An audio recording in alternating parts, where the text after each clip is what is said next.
Welcome back to the 3x5 Live podcast. All right, guys, on this podcast, we talk mindset, mindfulness, productivity, and we talked about what last week, Jessica? We talked about the word why. We did. We did several different exercises with you guys, journaling about why, talking about meaning, talking about purpose, and all connecting it to that word and how we can use that in order to look deeper and answer some questions about ourselves and how we show up in the world. Yeah, and something happened today that we're celebrating. That's part of our why. It is. Yeah, we signed papers about an hour ago on time of recording this on our 5th short-term rental. Woo! I know Jessie was a little nervous halfway through. I was a little nervous. I had a moment of like, okay, what are we doing? Yeah, it kind of made me nervous. I don't like that. I usually don't get like that. I'm usually like, let's buckle up and keep on going. And the worst part about this is I sign like a doctor, and Jessie writes her entire name, including middle name, perfect cursive penmanship, and it takes like 15 seconds each time, and it's brutal. So it takes a long time to sign these papers. However, you can actually read my signature and know that it says Jessica L. McFarland, where Bryan's literally just looks like a bunch of jumble. All right, what are we talking about this week? Jumble or gibberish or both. Wow, you don't want me to tell it how it is? You're just going to interrupt me like that? I was talking with Bryan this week. I have started listening to, kind of engaging with this woman named Maya Shankar, who is a behavioral cognitive scientist, and she worked out of the White House. And so I was listening to a conversation with her, and she was talking about this word, occupational transparency. Yep. And it was enough of like a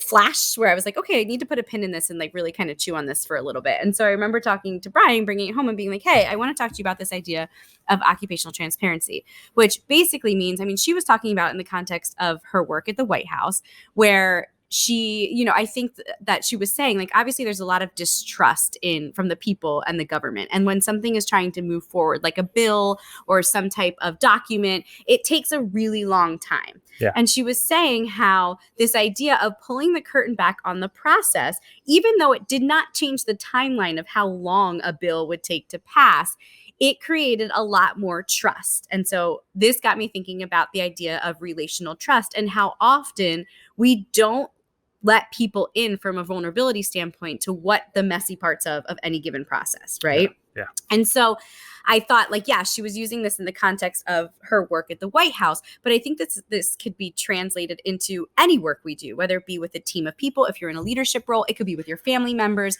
It's that idea of we like to keep things kind of buttoned up and in a bow, and then we present the outcome as, okay, now we're done. But I think if we allowed ourselves a moment to pull back that curtain and explain the process, then the outcome will be that much more valued and understood from your team members. So I wanted to give this example because this kind of made it make sense for me. She was talking about how in, like, let's say any given city, if you live in a city or you live in a place where you think about road work, right? And you might have like a huge pothole or some type of road disruption in your city that you pass every single day. Every single day you pass that, you probably have a sense of frustration, a sense of nobody cares, a sense of like a lack of trust and faith in the fact that it's actually going to get fixed. And this is par for the course with pretty much anything that's going on that needs like a huge systematic shift, right? And so she talks about this idea that this one city created an app that would allow the user to log in, and at any given time, you could see the point of location and which roadwork projects were being worked on. So it might say May 20th, East Neald Street is getting a pothole filled in, right? And just that ability to see like, oh, they are working. It's not like in a standstill. There is progress being made.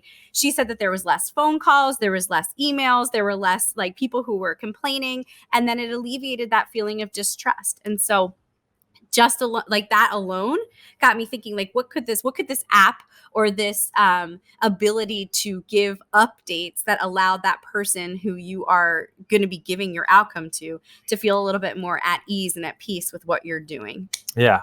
Because as leaders, we want to hide all the messy stuff. Mm-hmm. We want to protect our people from, what might be going on in the background, and having that authentic, open transparency with them with what's happening is so monumental. And using a real world example for me personally, now that you just dropped all the science on it. So I'm a part owner in a machine shop, and we're still, fairly small, and we're in the manufacturing space. And, over the last year, we've had pretty significant growth, and we've hired more people on, but we brought on a customer and won this contract about 4 or 5 months ago. Well, our contract with this customer, they are dragging out payment on us, and it's a large sum of money, at least for us.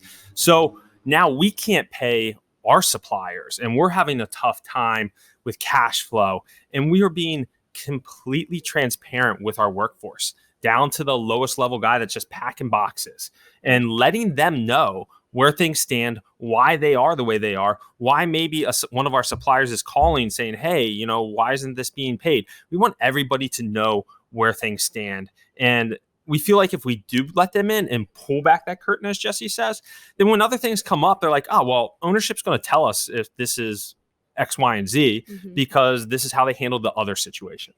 Yeah, and you can relate. I'm sure you can relate. Like, think about yourself on the flip side, right? Like, what if you're working on a team that has different moving parts to all create some type of overall project, right? And you're busting your butt every single day doing your part, but you have no idea where the other people on your team are with that project. Yeah. Think about those feelings that you have as that deadline's approaching, where there isn't a communication or, a like you said, like a transparency of what's going on. You are probably worried, anxiety's kicking up. Is this project going to get done? Especially if you're a leader. And so modeling for your team or for the people you work with, that idea that like, it's okay to say like, hey, I hit a hiccup, like, and admit that, right? Because it's hard for us to admit that we might be stuck, but think about what you could do as a team. If that person came to you with that, then everybody could do that collective wisdom to get them through that. So it is vulnerability too. Yes. That's the other word. If this isn't hitting home with you, think about vulnerability. Yeah, and there is this one activity that you were mentioning too, where if you're a leader in this space, or listening to this, and right before a meeting, you have a meeting, a project where you have to problem solve something, have everybody go around the room and just state like one embarrassing moment in their life, and everybody shares their embarrassing moments, and then they're more likely to mention that maybe quote unquote dumb idea that they have. They'll be more open and to share potential outcomes to this project that you guys are working on. And I'm a firm believer of starting any type of meeting with those positive emotions and positivity, because if you look at the science of positivity, it's really helpful for creating a connection and creating that openness for you to share.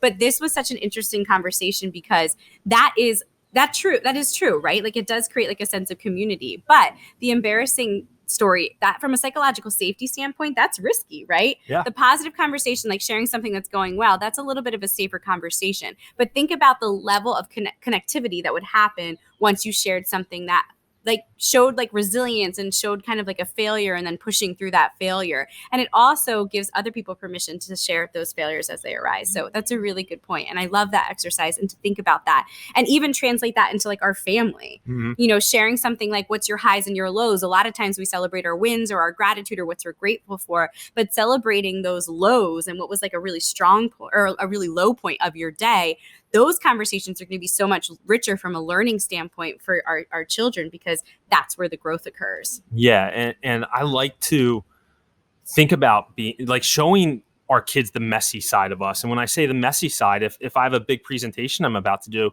and I'm nervous that morning before I leave, like I'll tell our kids like, hey, Dad's nervous. Like I got to speak in front of these people and I have to do this and that. And I don't know how I feel about this, to let them know that it's okay to have those emotions, that your big parents, even have these vulnerable moments that they don't realize they do. They think of us as, Superman and Superwoman. Like that's how kids view their parents, and letting them into some of your own personal vulnerabilities without being obviously whining or handling it in a proper way, I guess. Yeah, I know, not whining, but looking at like those, like I talk about like solutions-based conversations where you're complaining, but you're doing it in a way that's looking for solutions, because that's always the part that will move you forward.